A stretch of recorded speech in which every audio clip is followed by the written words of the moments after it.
Alors voilà, on est à Paracha, on a vu cette Paracha cette semaine. Paracha d'Yitro. Paracha d'Yitro, on a vu Baruch Hashem. Paracha extraordinaire. Yitro, comme on a vu déjà, sa valeur numérique, elle est extraordinaire déjà. Il fait 616, d'accord? Plus les 4 lettres, ça fait 620, et ça fait Keter. Keter Torah, c'est-à-dire 613 mitzvot, plus les 7 mitzvot de Rabbanan. Ça fait 620, ça fait la Gematria Yitro, plus les 4 lettres d'Yitro, 620. Déjà, Yitro, déjà, il est prêt à l'emploi, prêt déjà à recevoir la Torah, prêt à accepter la Torah. Et donc il est déjà... et pourquoi il est venu? Pourquoi il a accepté la Torah? Pourquoi il veut la Torah? Pourquoi il est... D'ailleurs, Yitro, ça vient de Yeter, on lui a ajouté un Vav en plus parce qu'il aimait la Torah. Et un de ses noms, c'était aussi Chovev, Milachon Haviv, il désirait la Torah. D'accord? Reuel, Milachon, il était ami de Dieu. Reuel, Reu, c'est l'ami, c'est un Reacha. Reuel, ami de Dieu. D'accord? Donc il avait des... Il est prédisposé à la Torah et aux mitzvot, il aime ça, il aime Dieu.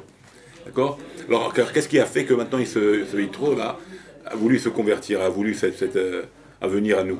Qu'est-ce qu'il a eu? D'accord? Alors on dit, il a entendu, comme c'est marqué, Vaishma Yitro, Kohen Midian.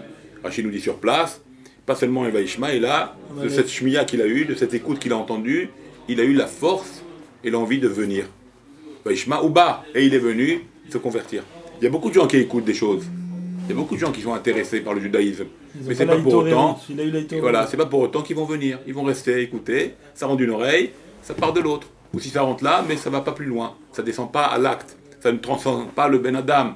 Pourquoi? Parce que ça reste au niveau des pensées. Mais ça va pas dans la parole et ça va pas dans l'action. Mais Yitro, il a eu la force de faire descendre donc ce qu'il a entendu dans sa pensée, dans sa parole et dans ses actions. Et c'est ça un peu l'expression de l'homme. On a expliqué que l'expression de l'homme, c'était déjà ces 3 éléments-là, qui sont parole, pensée, parole et action. C'est ça, comme ça que s'exprime un homme. Par ses pensées, par sa parole et par ses actions. Yitro, il a fait rentrer tout ça en lui. Et c'est pour ça qu'il a changé. Il a accepté ça, il a changé, il est venu au judaïsme. Donc ça, la différence entre lui et les autres qui entendent le bien d'Israël, qui entendent la grandeur de Dieu, mais qui restent les mêmes, qui ne changent pas. D'accord? Donc Yitro, lui, il a accepté les 620 mitzvot, en fait les 613 plus. Par son nom, déjà, on voit l'intégralité des mitzvot qu'il voulait avoir, il a pris toutes les mitzvot en lui. Maintenant, qu'est-ce qu'il a eu, qu'est-ce qui a entraîné à cette, comme nous dit Rachid, on va répondre à ça, qu'est-ce qui a entraîné à ce qu'il vienne au judaïsme? Nous dit Rachid là-bas 2 choses. Milchemet Amalek, la guerre d'Amalek et Kriyat Yam-Souf. Non, il y en a d'autres, il y a des décisionnaires qui disent, des Mefarshim, qui disent autre chose aussi. Qu'est-ce qu'il a fait venir? Matan Torah. Il y en a qui disent que c'est venu pour Matan Torah d'Afka. Donc il y a 3 choses essentielles qui l'ont fait venir au judaïsme. Matan Torah, Kriyat Yam-Souf et Milchemet Amalek. En fait, et pourquoi il est venu par ça? Qu'est-ce qui a fait que ces 3 choses-là, il aurait pu voir un autre miracle? Les coups qu'il y a eu en Égypte, la sortie d'Égypte elle-même, que personne ne pouvait sortir tout d'un coup, un peuple y sort. D'accord? Ça l'a pas fait bouger. Ce qui l'a fait bouger, nous dit Rachid, Milchemet Amalek, Kriyat Yam-Souf, et pour certains, la majorité des Mefarshim, Matan Torah. Ces 3 choses-là ont fait qu'il est devenu juif. On aurait dû dire plein d'autres choses encore. Les miracles, les prodiges et la mer. Bon, la mer, on en parle, mais tous les miracles que Dieu a fait pour nous. Mon cher Rabbeinu, un libérateur, c'est des miracles, ça. On parle pas, c'est pas ça qui l'a fait bouger et qui l'a fait venir. C'est ces 3 choses-là que nous dit Rachid, donc, et les Mefarshim. Donc, qu'est-ce qu'il y a dans ces 3 choses-là qui a fait donc l'envie et le désir de Yitro de venir? Et bien en fait, ces 3 choses-là répondent à 3 questions d'un idolâtre. Parce qu'un idolâtre, il a 3 problèmes. Et c'est pour ça qu'il reste idolâtre. Parce qu'il n'a pas de réponse à ces problèmes-là. Et comme il n'a pas de réponse, il reste idolâtre. Mais Yitro, ces 3 choses-là ont répondu à ces 3 questions qu'un idolâtre toujours se pose. Première question qu'un idolâtre se pose, c'est pour ça qu'il reste idolâtre, c'est que Dieu, même s'il dit il y a un Dieu suprême, mais il est tellement haut, comme on dit, Shamaim Shamim Lachem, les ciels pour Dieu, et nous, Varet Atan Ibn Adam. Il est tellement haut qu'il ne peut pas descendre, voir des gens comme nous. Il n'a pas tellement d'humilité, il n'a pas l'humilité qu'il faut. Un homme, une divinité, une force, un pouvoir, il n'a pas de relation avec l'homme. Il ne va pas descendre d'en haut vers le bas. Donc les forces, c'est des forces naturelles. C'est pour ça, c'est une partie d'idolâtrie. Que tout est naturel, que tout est limité, que toutes nos forces sont ici sur Terre.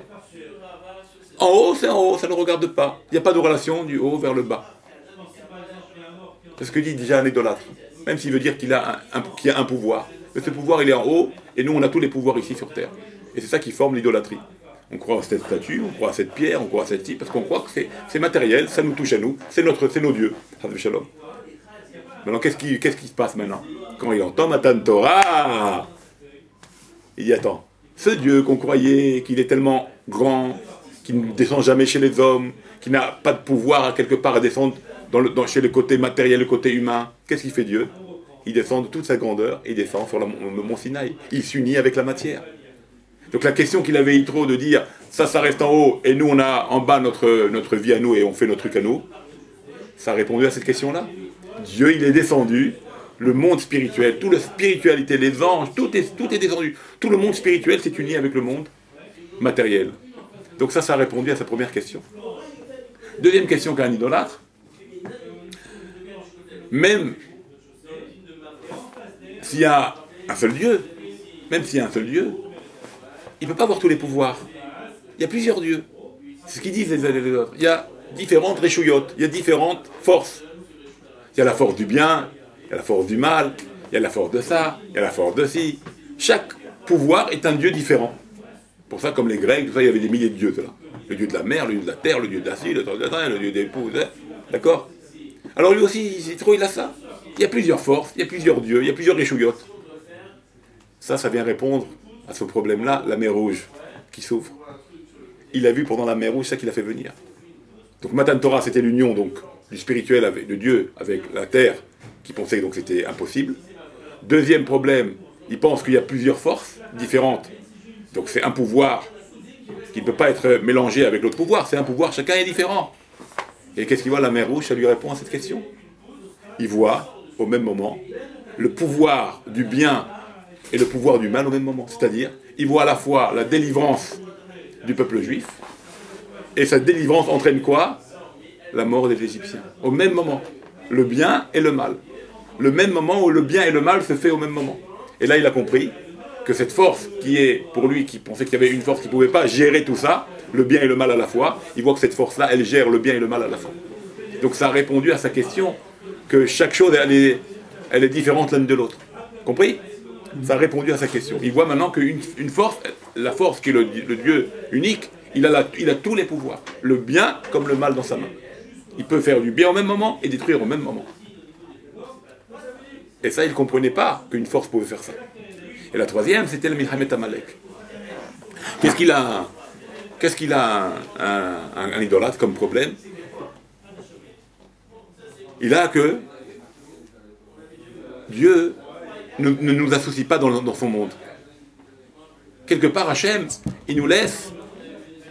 Quelque part, il pense comme ça, les non-croyants. Kilou, on est comme, on n'a pas d'association, on est comme des marionnettes. On n'a rien à faire, on n'a pas d'ishtatfout avec lui. On n'est pas associé avec lui. La Milhamet al-Malek vient répondre à ça. Que oui, Hachem nous a donné un srout, un mérite de s'associer avec son monde et sa création. Et comment? La Milhamet al-Malek, qu'est-ce qu'ils faisaient les Amalekim? Ils attaquaient le camp de Dan. C'était le dernier camp d'Israël. Le camp de Dan était attaqué par les Amalekim. C'est les derniers. Ils étaient les plus faibles. C'est les plus faibles. Donc il était attaqué par les Amalekim. Qu'est-ce qu'ils faisaient les Amalekim? Ils sortaient les Juifs du Mahané Israël, donc de la nuée qui les protégeait. Ils arrivaient à les faire sortir et ils les tuaient. Qu'est-ce qu'ils tuaient? Ils leur coupaient le brit.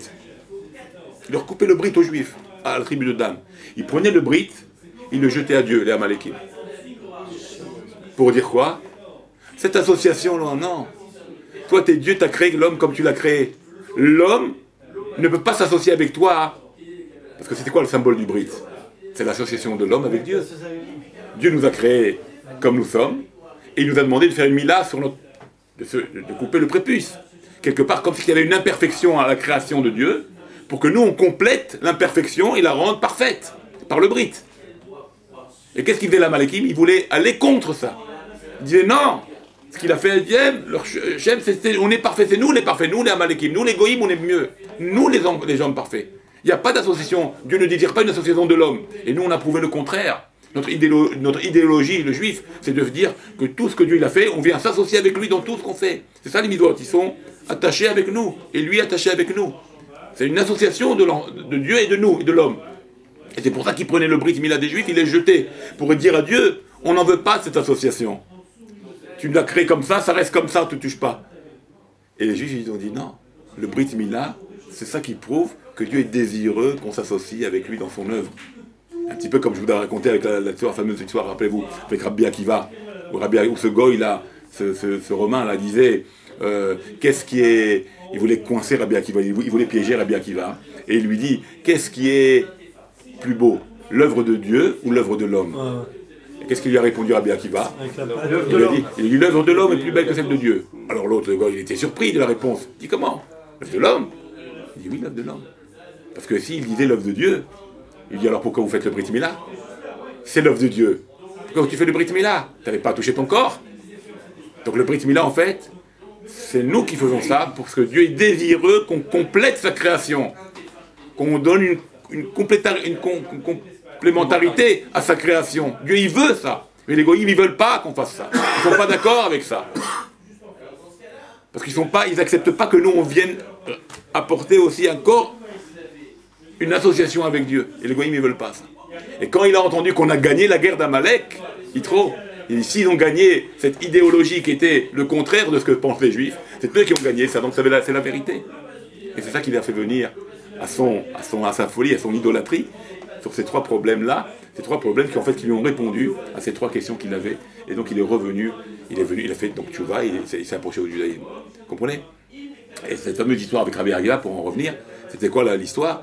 Il lui dit, est-ce que c'est l'œuvre de Dieu ou l'œuvre de l'homme? Il dit, c'est l'œuvre de Rabbi Akiva, il dit, c'est l'œuvre de l'homme qui est la plus belle.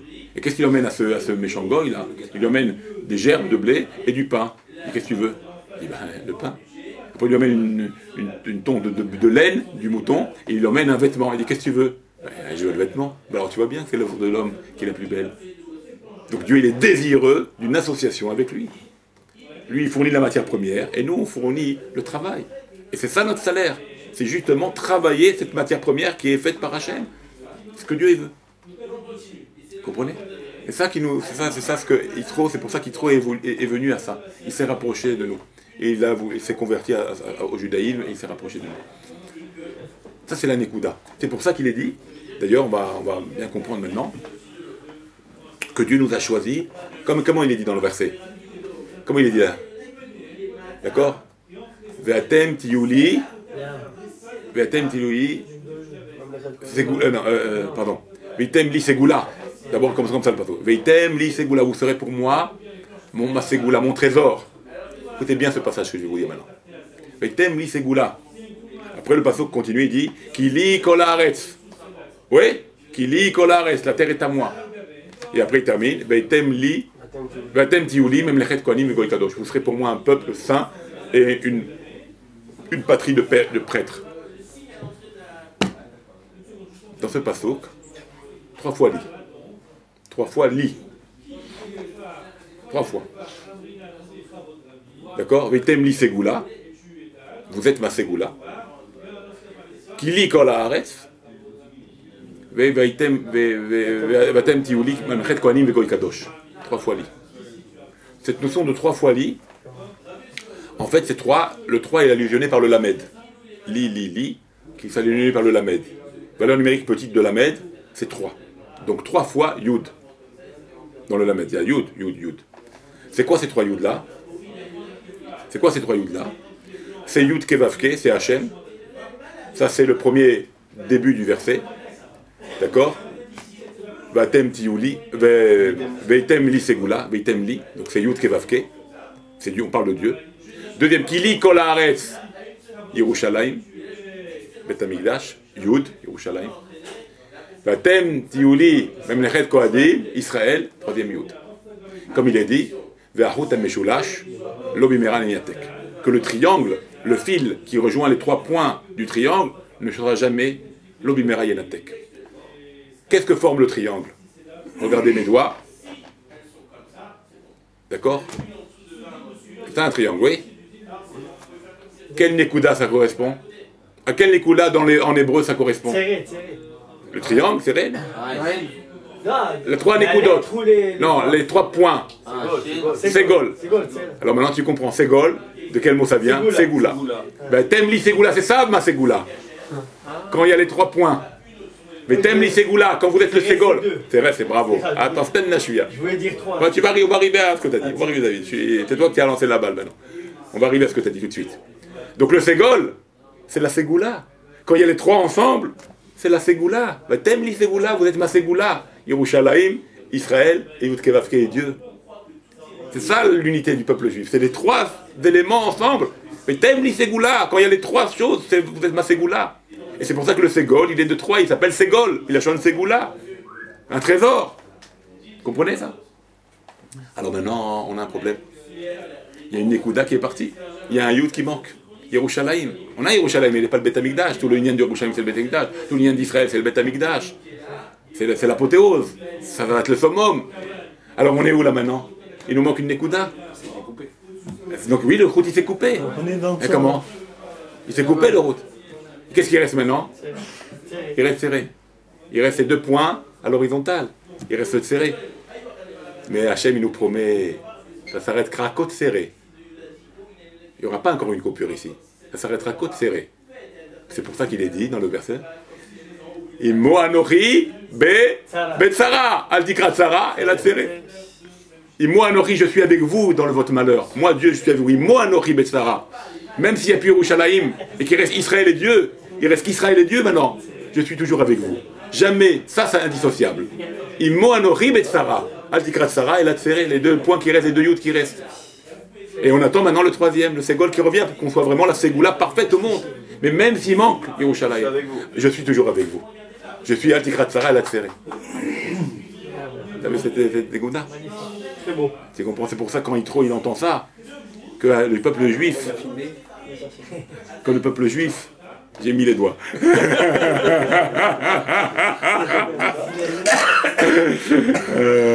D'accord? Quand il entend ça, il dit le peuple juif, il est trop fort. Il est la Ségoula dans l'apothéose. Mais même s'il n'y a pas l'apothéose, même s'il n'y a pas le top, Dieu est toujours avec le peuple d'Israël. Toujours il est avec le peuple d'Israël. Toujours il sera avec le peuple d'Israël. Imo Anochi Betsara, je suis avec lui dans le Tsara. Dans le Tsara, c'est-à-dire dans le Tséré, dans ces 2 écoudotes qui restent, je suis toujours avec lui. Quitte jamais, même s'il n'y a pas Yerushalayim. Là où ils vont les Juifs, là où ils seront en galou, je suis avec eux. Je les protège. C'est ça la Nekuda. Et il entend ça, il voit ces secrets-là. Moi je reste un non-juif. Je veux ce peuple-là. À tout jamais, je veux ce peuple-là. Le Olam, le Olmé Olamim, il veut ce peuple-là, il veut attacher à ce peuple-là. La question, pourquoi il est retourné? Pourquoi il les a pas suivis? Parce qu'il va en convertir sa famille, il va encourager les autres, il veut rester pour lui, pas que pour lui. Il va encourager sa famille, à convertir le peuple, à sa famille. C'est pour ça qu'il est parti. Et c'est pour ça qu'on voit aussi, maintenant comment on arrive à ça. Maintenant, si vous avez vu, maintenant, il y a aussi une autre petite ségoula, elle est un peu différente, mais là aussi on voit quelque chose d'extraordinaire, qui est relié avec ce qu'on vient de dire, à la fin de la paracha. Qu'est-ce qu'on parle là-bas? Misbea Haddama Ta'aseli. Encore une fois, li. Regarde comment on va faire le rapport maintenant, avec ce qu'on vient de dire, avec les 3 lits là qu'on vient de dire. Misbea Haddama Ta'aseli. Ok? Misbea Haddama Ta'aseli. Et après, il est marqué, qui Misbah Avanim. Misbah Avanim, Ta'aseli, aussi Ta'aseli, il me semble. Hein, comment dire le Chumash? Ouais, Midbar Hadama Ta'aseli, et aussi Avanim Ta'aseli. Aussi il y a marqué 2 secondes, je vois le Chumash, comme ça on est plus tranquille, je ne loue pas les psukim. Fois j'ai des trous. D'accord? Regardez ce qu'il dit. Regardez, c'est un. Regardez ce qu'on voit ici. Hein? Regardez ce qu'il y a. Regarde. Il y a des gars qui disent qu'il est revenu, mais c'est bon. Ouais. Mais non. Si. Alors regardez ce qu'on dit ici. Non, je ne sais pas, ça c'est. Il est quoi, il est revenu? C'est les gens peut-être qui l'ont rendu comme ça. Lui il est resté. Les autres après ils ont quitté, pas lui. Ça m'étonne, ouais. Mais oui, pas lui. Peut-être que ceux les descendants. Voilà, regardez. Alors il dit comme ça. Misbéar Adama Ta'aseli, tu me feras un misbéar, donc un hôtel de terre. Et le passouk d'après nous dit Vehi misbéar Avanim Ta'aseli, et si tu me fais cet autel de pierre, tu me le feras, Ta'aseli. Alors on voit encore la notion de lit ici, l'appartenance. Bon, si on va plus loin, de quoi on parle ici? On parle d'un autel, on sait très bien que l'autel aujourd'hui c'est... Hein, ça se coûte cher, hein. C'est un autel à misbéar pour les sacrifices. On sait très bien qu'aujourd'hui, les sacrifices sont remplacés par la tefila. Comme c'est marqué, ou Neshalema Parim, c'est Fatenu. Que notre bouche, c'est aujourd'hui, c'est ça qui remplace nos korbanot, nos taureaux, ce qu'on a porté. C'est notre bouche. Et c'est ça ici l'allusion. Donc les misbéar, aujourd'hui, il n'y a plus de misbéar d'Adamata Aseli. Donc le misbéar qu'on parle ici pour aujourd'hui, pour nous actualiser maintenant ce qu'on vit, ce qu'on a lu dans la Torah, c'est la tefila. Donc misbéar Adama, fais-moi un autel, c'est-à-dire fais-moi des prières. Ta'aseli, tu fais ça pour moi. La prière aussi, elle rentre dans la ségoula dans ce fameux ségol, quelque part. Il rentre avec ça, c'est ce que Dieu il désire. Alors fais-moi un misbéar Ta'aseli, fais-moi des prières. D'accord? Vezavarta alav, et où tu offriras là-bas, regardez combien d'éléments il amène. Olotecha, shelamecha, tsonecha, vekarecha. 4 éléments qui sont minéral, végétal, animal et humain. C'est-à-dire que c'est 4 fois. Pourquoi 4 éléments qui ramènent? Pour dire qu'il y a 4 niveaux aussi d'élévation. On élève le minéral, le végétal, l'animal et l'homme.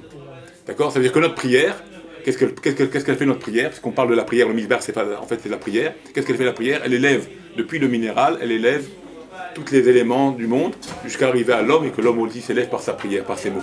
Et c'est pour ça qu'après il est dit, Veim misbéar havanim ta'aseli. Écoutez bien maintenant. Veim misbéar havanim ta'aseli. Si tu me fais maintenant un misbéar, il faut le faire avec des pierres. Qu'est-ce que c'est les pierres? Les pierres, c'est les lettres. 3 lettres, 6 mots. 4 lettres, 24 mots. Vous comprenez le système? Les permutations. D'accord? Donc, et comment tu sculptes les pierres avec la langue? Alors regarde, bravo. Alors, Veim misbéar havanim. Si vous faites maintenant un misbéar avec des mots, il faut le faire, les misbéar. Il faut parler de Torah, de prière. Ta'aseli. L'autre, il venait eten gazit. Il ne faut pas le couper avec le fer. Ça veut dire que ta langue, elle ne doit pas couper la pierre, elle ne doit pas couper les mots, en avalant les mots, en disant mal les mots. Faire attention à notre tefila, pour qu'elle soit agréée et acceptée par Dieu. Faire très attention à notre prière, qu'elle ne soit pas coupée. Et pourquoi c'est la langue? Le gazit. Parce que la langue, elle est cherev, pipiot. La langue, on l'appelle cherev, déjà, on l'appelle l'épée, comme il est dit ici. Ki harbecha. Harbecha, c'est ta langue. Et nafta, tu l'as sorti. Et tu coupes, et tu fais mechalel, tu mechalel les mots, tu profanes les mots. Tu dis mal les mots, faire attention à ta prière. Et alors après, quel rapport après? Velota ale bema'alat misberi. Quel rapport après? Mais tu ne me montreras pas sur mon autel avec des marches. Il ne faut pas montrer, il ne faut pas que l'autel de sacrifice n'avait pas de marche. Il avait une pente. Donc, Asher lot égalé, pourquoi? Asher, pour pas que tu dévoiles ta nudité. Alors, quel rapport avec la prière? Quel rapport avec la prière? Eh bien, ta prière, ces mêmes mots-là, qui prient, qui dit des mots de Torah. Il ne faut pas que ces paroles-là soient des paroles. Il ne faut pas qu'il y ait des marches, c'est-à-dire il ne faut pas qu'il y ait des coupures dans ces paroles de prière. Il ne faut pas que ce soit des coupures. Pourquoi? Pour quelle raison? Parce qu'il ne faut pas qu'on voit un manque de sniout. C'est quoi un manque de sniout? Un manque de sniout dans ta parole, pas dans les vestimentaires, pas dans les habits. Ici, il ne faut pas que ta parole soit souillée quand tu montes sur le misbéar. Quand tu pries, quand tu dis des livrets Torah, il ne faut pas après dire des mots tamés, des mots qui vont souiller ce que tu as fait avant. Parce que c'est un manque de sniout. Et c'est pour ça qu'il ne faut pas faire de marche. Parce que qu'est-ce que c'est les marches? Les marches, quelque part, c'est une coupure. C'est pas linéaire, c'est pas une pente. Tu comprends? Et pour ça qu'il faut rester toujours sur la même pente. C'est quoi la même pente? C'est les mêmes mots, des mots de Torah, des mots de prière. Il n'y a que ça qui est vrai. D'accord? Je termine solo. Il n'y a que ça qui est vrai, il faut que ce soit linéaire. Parce que si c'est coupé par des marches, quelque part, ça veut dire que tu souilles le misbéar. C'est-à-dire que tu souilles tes prières, tu souilles ta Torah. En disant des mots chol, des mots profanes, des mots pas gentils, des malédictions, ou d'autres choses comme ça, ou des gros mots. C'est pour ça qu'il y a un rapport avec la sniout. Pas la sniout vestimentaire, comme j'ai dit, mais la sniout de la parole. Et c'est comme ça que tu peux arriver maintenant à ce que tes prières soient écoutées. Donc, parce que ta langue, c'est cette langue-là qui est jetée pipiote, qui a deux facettes, elle a une facette de bon, une facette de mauvais. Il ne faut pas l'utiliser, celle qui est mauvaise, parce que celle-là, tu es méhalel, tu profanes ta bouche, tu profanes tes prières, tu profanes ton étude. Et ça, c'est très important de faire attention à ça. C'est pour ça que ici, le nyan de lit, le nyan de cela, pour être agréé, pour être accepté par Dieu, il n'y a que comme ça. Ou sinon, on ne rentre pas dans le lit, on ne rentre pas dans l'appartenance de Dieu, si on profane. Parce que là, on profane le misbéar. On profane l'appel, on profane l'appel à Akadosh Baruch Hu. Et ça, faire très attention à tout ça. Ça, c'est une chose qu'il faut faire très, très, très attention. Vous comprenez ça? Et ça, c'est ce qu'on dit ici, donc à la fin de cette paracha. Donc on voit qu'à la fin, la fin qui est l'importance de la prière, de faire attention, de s'élever, et ça. Et c'est pour ça que c'est marqué Misbeach Adama. Pourquoi Misbeach Adama? Parce que tu dois ressembler à Adama Milachon Domé, pas Milachon Adama Adama. Parce que tes prières vont t'élever et tu vas ressembler à Kadosh, tu vas ressembler au divin. Parce que la prière, elle t'élève à un niveau de mieux qu'un ange. Tu ressembles à Hachem, d'accord? Tu vas ressembler à Dieu par tes mots de prière. Donc il ne faut pas qu'elle soit profanée par des mots qui souillent ta prière, qui souillent ton étude. C'est ça le manque de sniout que peut faire ta bouche. Tu comprends? C'est ce qu'on parle ici. Okay. Ça, c'est une Nekuda. J'ai vu aussi une autre Nekuda, comme j'ai dit aussi, et une autre Nekuda aussi dans... Donc on a parlé de la prière, la relation de la prière, dans le lien de l'appartenance à Dieu, bien prier, faire attention. On a parlé donc du lien des questions qu'avait Yitro, donc, et ça lui a répondu, les 3 miracles qu'il a vécu, qu'il a entendu, ça a répondu à ces questions d'idolâtre, on a parlé. On a parlé du lien des 3 Yud, de la relation de Ségoula avec le Ségol, il manque le Yud, il reste serré, et à serré c'est Bessara, Imoanori Bessara, d'accord, sa relation, toujours Dieu est indissociable avec son peuple, avec Israël, c'est pour ça que la Doar il dit Israël avec Uchaberu Kulahad, c'est une seule identité, Dieu et Israël, Dieu et Israël et le peuple d'Israël. Et une autre Nekuda aussi importante qu'on voit aussi dans la paracha, qu'on peut découvrir dans la paracha, là-bas où il est dit là-bas, ça est très mal kanfe les charim. Tu rappelles, vous vous rappelez ce passouk-là? Ça est très mal kanfe les charim. Je vous ai élevé, je vous ai mis sur des ailes d'aigle. Je vous ai porté de la sortie d'Égypte. Il nous a raccourci le temps. Il nous a fait pour nous tout pour nous. Il nous a sauvés, il nous a élevés. Donc il est là-bas. Et pourquoi sur les ailes d'aigle? Parce que Rachi il explique sur place, je ne sais pas si vous avez fait attention à ce Rachi. Pourquoi sur les ailes de l'aigle? Parce qu'en général, un oiseau, il attrape par ses pattes, ces petits oisillons. Mais là, les petits aiglons, là, l'aigle, il n'attrape pas les aiglons par ses pattes. Il les met au-dessus. Pourquoi? Parce qu'il craint les flèches de l'homme. D'accord? Et les autres oiseaux aussi craignent les flèches de l'homme. Pourquoi il les laisse sur ses oisillons?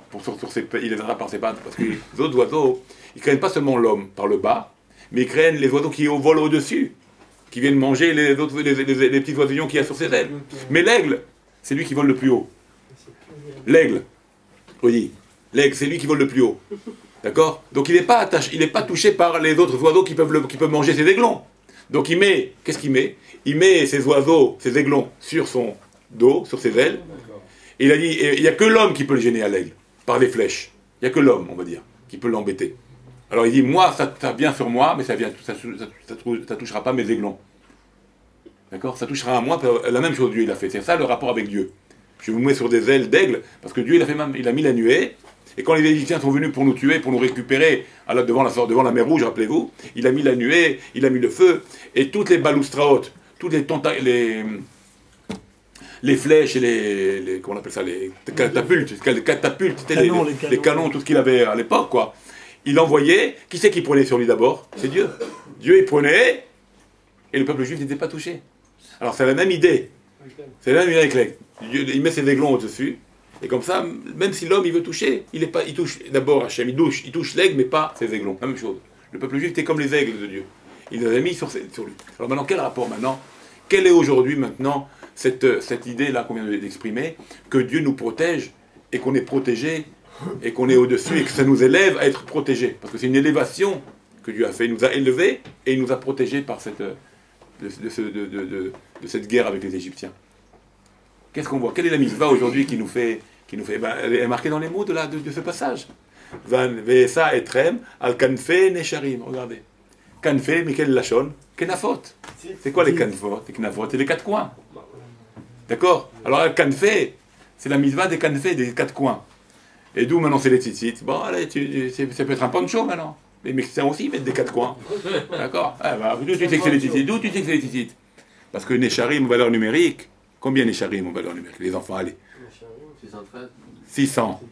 600. C'est quoi laquelle valeur 600? C'est 6, valeur numérique 600. T'as compris maintenant? C'est-à-dire, il nous a élevé ça, et trem, il nous élève sur les ailes de l'aigle. Pour nous dire, les aigles ici, les ailes de l'aigle, c'est canfé, c'est les aigles, mais c'est les coins de l'habit.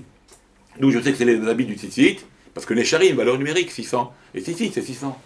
Donc la mitzvah des tzitzit, elle nous élève, elle nous protège, comme Hachem nous a protégés des décrets. C'est pour ça que le tzitzit, la Gemara, elle dit que celui-là qui pense ici au moment même des guerres, il est protégé. Et maintenant tu comprends pourquoi au moment des guerres, plus qu'à les autres moments. Pourquoi? Parce que qu'est-ce qui s'est passé maintenant avec les Égyptiens? Ils nous envoyaient des armes, ils nous envoyaient des lances pour nous tuer, et des tentacules, comment on appelle ça, des catapultes pour nous tuer. Donc qu'est-ce qu'on a été? On a été protégés par Dieu. Et bien la même chose, de tzitzit aujourd'hui, c'est la protection divine pendant les moments de guerre. Maintenant tu vois le lien, non? Et c'est la même valeur numérique. Compris ou pas? Un peu l'histoire. Combien de fois il y a marqué la sortie d'Égypte dans la Torah? 50 fois. 50 fois il y a le sujet de l'Yetziat Mitzrayim. 50 fois il y a marqué le sujet de l'Yetziat Mitzrayim dans la Torah. Dans toute la Torah, 50 fois. C'est quoi ces 50 fois? C'est les 50 jours de la sortie d'Égypte au don de la Torah. Le Homer, 50 jours. Comme les 50 fois de la sortie d'Égypte. Pour te dire quoi? Que même si on a vécu des malheurs, on a vécu des difficultés, il faut 50 jours pour se purifier, arriver au don de la Torah. Parce que le mot Makot, comment on dit Makot? Makot, c'est les mêmes lettres que quoi? Makot, que Mitor. Makot, c'est les mêmes lettres que Mitor. Ça veut dire quoi Mitor? De ça, j'aurai ça. De l'obscurité, j'aurai la lumière. Mitor, Rocher, Tavo Or. Mitor, Galout, Tavo Geoula. Mitor, par les coups, par le problème que j'ai vécu, c'est ça qui va me donner la délivrance, la lumière. Par la souffrance que j'ai, c'est ça qui va m'emmener la Yeshua. Et comme il est dit, et Sarah, le Yaakov, un moment de malheur pour Yaakov, où Mimena il va chez de là, il sera désolé. Tu vois, les forces contraires, le bien comme le mal, c'est Hachem. C'est un peu la réponse avec Yitro. Le bien comme le et Sarah, le Yaakov, où Mimena il va chez de ça, il est sauvé, de ce problème-là, il est sauvé. Comprenez? La même chose. 50 fois, qui rappelle les 50 fois, on parle de l'Égypte pour se rappeler tellement on a souffert là-bas. Ça rappelle des malheurs. Pourquoi on doit se rappeler de ces malheurs-là, de cette sortie d'Égypte, de tout ce qu'on a vécu en Égypte? Pourquoi? On doit se rappeler qu'on était esclaves, qu'on avait pris des coups, ils ont tué nos enfants. Pourquoi? Bien on oublie. Non! Ça te fait emmener, quoi? À la lumière. À la lumière au matin de Torah. C'est ça, c'est les 50 jours de matin de Torah. C'est les 50 fois qui se marquait le sujet de la sortie d'Égypte, qui était le sujet des malheurs de qu'on a souffert. Ce sujet, qu'on rappelle ce sujet-là, c'est pour te rappeler ta souffrance, cette souffrance-là, tu fais gagner la plus grande lumière qui est Matan Torah, qui s'est fait aussi en 50 jours. Donc c'est 50 contre 50. 50 jours on s'est élevé, on est arrivé à Matan Torah. Donc dans tous nos problèmes qu'on peut avoir, dans tous les soucis qu'un homme peut avoir, à la fin d'un souci, il y a la lumière. Et la lumière, elle est beaucoup plus grande. Elle est beaucoup plus grande si on sait voir les choses. Elle sera beaucoup plus grande que le problème qu'on a vécu. Mais c'est par le problème que la lumière, tu la comprends. C'est par le problème que la lumière, tu la vois grande. S'il n'y a rien, tu vois rien. Tu vois pas que c'est une lumière. Et tu peux même arriver à Chas Shalom, comme c'est marqué, Vaïvan Yishurut Vaïvat, Vaïshman Yishurut Vaïvat, à grossir, quoi, puis et renier même Hachem, quand tout va bien. C'est pour ça que des fois, le méthode, on n'en veut pas, comme on n'a pas de souci. On veut être croyant et mouna, tout ça. Mais dans tous les problèmes, dans tous les cas de figure, c'est pour arriver à une Géoula, une sortie, à une vie meilleure. Tu comprends? C'est pour ça que ce monde, il est fait. Le monde, la galoute, ce monde-là, il est fait. C'est Olam Hazé, parce que Mitor, Olam Hazé, il y a le Olam Abba. Tu arriveras au Olam Abba. C'est Olam Hazé. C'est comme le Rocher, c'est l'obscurité, c'est Olam Hazé par rapport au Olam Abba. Mais en passant par ce monde-là, tu vas comprendre le Olam Abba. La vie éternelle, la vie au monde futur. Il faut juste attendre 50 jours. Il faut attendre 50 jours. Après 50 ans. Mais 50 jours, c'est une grande écoute, c'est le jubilé. C'est le jubilé de la Torah. C'est là, parce que. D'accord? On peut appuyer sur l'interrupteur. J'ai dit, après 50 ans, on commence à voir la lumière. Allumez la lumière, s'il vous plaît. Tu comprends? Ah, tu la vois? Non, moi, oui, si, je l'ai vu. Non, je l'ai vu, la vérité, je l'ai vu. Donc ça c'est un travail à faire. C'est un travail qu'on doit faire tous les 50 ans. C'est pour ça qu'on doit se rappeler de la sortie d'Égypte chaque jour. Chaque jour, parce que c'est ça qui va nous Dans faire. les cercles écrivantes, Ouais, et on va se rappeler de la sortie d'Égypte chaque jour. Dans Ouais, le schéma, dans le milieu, beaucoup. Ça revient. Non, mais c'est une choma, Ça revient tout le temps, le sujet de la sortie d'Égypte. On le dit tous les jours. C'est-à-dire que c'est pas par les épreuves C'est le premier, qu'on avance. Qu'on avance. C'est le Qu'on premier. grandit. C'est en recevant des avance obstacles. C'est ça, c'est ça la Nekuda. C'est ça le problème. C'est pour ça, comme on avait dit, les obstacles, ils sont... c'est dur. Bien sûr, on ne les veut pas. Nous, on est faible. C'est pour ça il faut demander à Dieu qu'on ne veut pas de preuves. On est faible. On est faible. D'accord. On ne le veut pas. Mais on veut pas que ça vienne. Mais quand ça vient, il faut savoir les accepter. Il faut savoir les prendre. Parce que si tu te rebelles, tu verras pas la lumière. Tu verras pas la lumière au fond du couloir. Et ça, c'est une écoute très importante. C'est ça le principe de la sortie d'Égypte, d'en parler tout le temps, se rappeler de ce passé-là dur et difficile, qui nous fait voir où on est aujourd'hui. Parce que tu peux jamais voir le bien si tu vois pas où tu étais avant.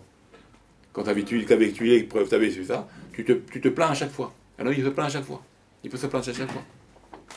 Il n'est jamais content, un homme. Alors c'est pour ça qu'il faut lui rappeler, c'est un peu comme cette fameuse histoire, rappelez-vous, je vous avais raconté une fois, d'un homme qui était un simple ouvrier, très pauvre, très très pauvre. Il faisait des tapis, des tisserands. Très très pauvre. Et bien bon, il a appris chez un patron, chez un non-juif au début, il a appris, bon. Et comme un juif, il a toujours un peu d'ambition, il essaye, il a mis un peu d'argent de côté. Après, il s'est mis à son compte. Mais il était pauvre, il a été pris par... Il a été, comme on dit, récupéré, quoi. Il est pauvre de la rue, il était un pauvre juif, pauvre, en haillons il habitait. Pauvre. Il a bien voulu le prendre, ce non-juif-là. Il l'a fait travailler. Avec le temps, quelques années, il est resté chez lui. Il a pris bien le métier, il a mis un peu d'argent de côté. Il s'est remonté, comme on dit. Il a ouvert sa propre... comment on dit, sa petite entreprise. Il a commencé à vendre, doucement. Et au bout de quelques années, ça a fleuri, Blainara. Mais magnifique. Comme beaucoup de bons juifs, ils se lancent. Blainara, belle entreprise. C'est un bon juge. D'accord ? D'accord ? Tout ce qu'il faut. Tout ce qu'il faut. Magnifique. Et de temps en temps, à la fin de son travail, il rentrait chez lui. Il s'enfermait dans sa chambre. Et il se parlait mal à lui-même, quoi. Tu vaux rien, tu es nul, et ça. Alors ses enfants, ils pensaient qu'il parlait avec quelqu'un, qu'il est en train de lui mettre sur la tête, tu vois. Et il voit y sortir, il est tout seul, le père. Des fois, il a des larmes, des fois, il est triste, des fois, il crie. Qu'est-ce qu'il a, mon père? Et les enfants, ils ne comprennent pas. Qu'est-ce qu'il a? Alors, ils vont voir leur père, ils disent, papa, dévoile-nous le secret. Dévoile-nous le secret, papa. Qu'est-ce que tu fais? À qui tu parles? Et je vous dis à mes enfants, des fois, comme maintenant on est bien en situation, on a de l'argent. Alors, des fois, j'oublie Dieu. Je crois que c'est moi. Je me prends plein d'orgueil. Je suis plein de gava, plein de pouvoir. J'ai parlé à celui-là comme ça, j'ai écrasé l'autre, je lui ai dit des mots méchants, je l'ai écrasé, je l'ai humilié. Alors des fois je m'enferme dans la chambre quand après une journée comme ça, mauvaise, d'accord? Et je commence à me parler fortement. Il remet ses habits aussi. Et qu'est-ce que je fais? J'ouvre mon armoire. Il remet ses habits. Je prends mes habits d'Aillon. Je les remets sur moi. Je dis comment j'ose maintenant? Qui je suis moi? Comment j'ose? C'est Hachem qui m'a fait grandir, c'est Dieu qui m'a élevé, c'est Dieu qui m'a supporté, c'est Dieu qui m'a tout donné. Et moi je viens, j'impose et je détruis, je fais du mal, et j'oublie Dieu, et j'oublie les gens. Alors il voyait ses habits, il dit voilà, je dois me rappeler d'où je viens. C'est ça qui me donne le pouvoir de la réussite.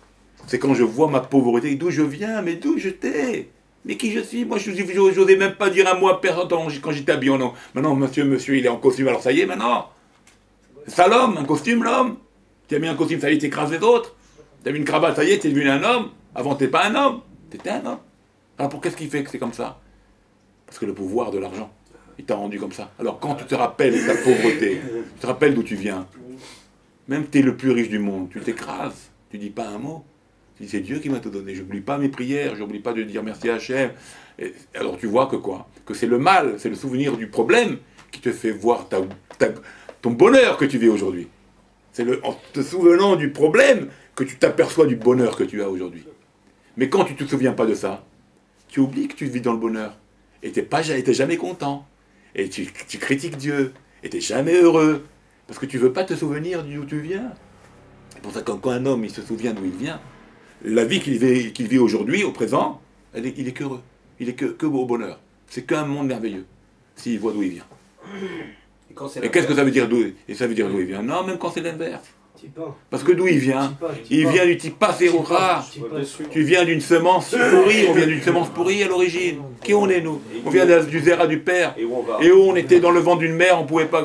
Et on est sorti par miracle, par bonté de Dieu. Et même si maintenant c'est le contraire. Mais regarde d'où tu viens.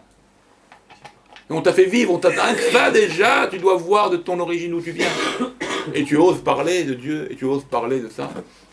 Tu comprends? Donc à tous les niveaux d'une vie d'un homme, en se rappelant au maximum d'où il vient, de cette semence puante de l'homme, il n'a pas grand-chose à dire. Il doit se taire. S'il est objectif et il va loin dans ses pensées. Tu comprends? Et là, il s'aperçoit du bien qu'il entend. Et ça, c'est quelque chose qu'il ne faut pas oublier. Et c'est ce que ça nous apprend ici, ces sujets-là qu'on est en train de parler. Ça nous apprend. Tu comprends? Et ça, c'est des choses qu'il faut faire attention. C'est-à-dire, comme ça, les Inyanim. D'accord? Magnifique. Mais attaché. Bon. On va s'arrêter là pour aujourd'hui. On va faire un petit concentré. Allez manger parce que je vois que vous êtes là. Non, Je vais pas vous. T'as mangé, il va pas manger. Non, je vais dire la vérité, c'est moi qui n'ai pas mangé. j'ai raison même à le dire. C'est moi qui n'ai pas mangé. Allez, la brille,